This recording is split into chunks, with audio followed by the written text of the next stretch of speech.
How to retweet a tweet. Basically, how to share a post in Twitter into your profile. Stick to the end of this video and I'll share with you amazing Twitter tricks you just need to know. So, we open the Twitter app. Here on our home, we select a tweet randomly, and click the arrows.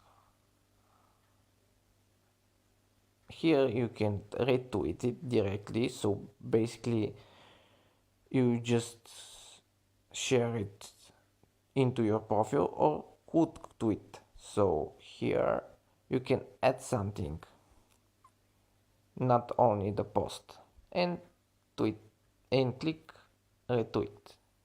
For amazing Twitter tricks, click the link at the top of this video.